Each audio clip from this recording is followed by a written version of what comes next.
Бүгін тағы да Photoshop әрдайымғы PicsArtқа кіреміз.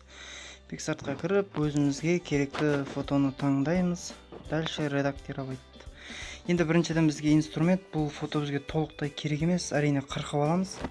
Бізге артқы фон маңызды. Мінекей, қырқамыз. Астыңғы фон керек емес, өйткені ол жер бұзып тұр суретті. Мінекей, өзімізге керекті жерді қырқып аламыз. Келесі кезек тағы да инструментке кіресіздер.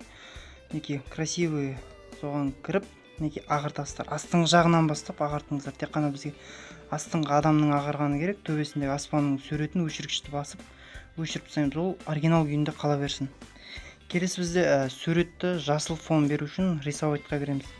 Рисовайтқа кіріп, әрдайымғыдай өзімізге керекті таңдаймыз. Ол бірінші, яғни қалғандарын таңдасаңыздар, бояу өзгеріп кетеді. Мынау қою түседі. Бізге жасыл түс керек. Жасыл түс таңдаймыз. Қоюлау оған маңызды. Енді таңдаймыз. Мінекей, өзімізге керек түс таңдап, енді бояп бастаймыз. Бояғанда тек жасыл шөптің үстін ғана бояйсыздар. Қазір бұл не деп түсінбей жатқан шығарсыздар. Бастысы осылай бояп аламыз. Жасыл жердің барлығын бояп. Келесі жұмыс мінекей. Крестер обычный деген жерде тұр. Ең астындағы начало. Осыны бассаңыздар, сурет әрі тұнық өзіне басылады. Шамал азайтамыз. Мінекей. Кәдімгі жасыл, кәдімгі профиль фотоаппаратпен түскен сияқты жасыл болып шыға келеді. Енді келесі кезекте бізде добавить фото. Енді аспанды өзгертетін боламыз біз. Енді бізге өзімнің керек аспанның суреттерін өзіме қабылдап аламын. Мына жерде екі сурет аспанның керек.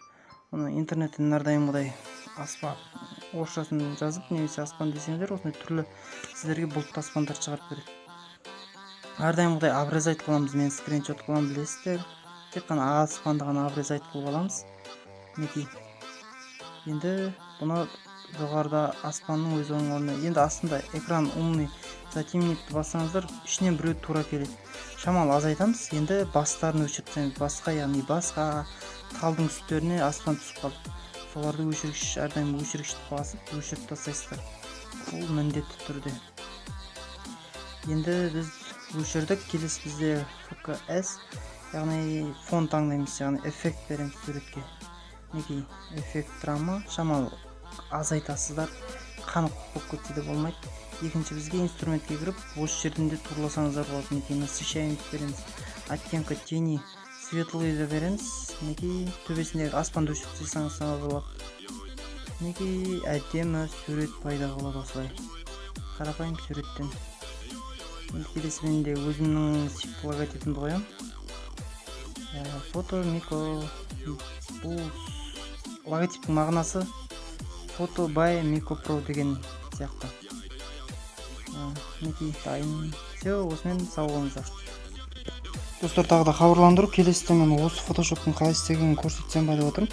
Бір-екеуміз көп сұрап отыр. Енді сіздердің өтініш осындай фото суретке түсіп маған жіберсеңіздер, мен сіздерге істеп беремін. Ол үшін асханадағы кез келген немесе столчикті алып, астыңызға қойып, шалқаңызда жатып, тура суда жатқан сияқты стойк ұстап, қолыңызды жан жаққа, аяғыңызды жан жаққа қойып, суретке түсіп маған жіберсеңіздер, мен сіздерді келесі видеоға істесем ба деймін.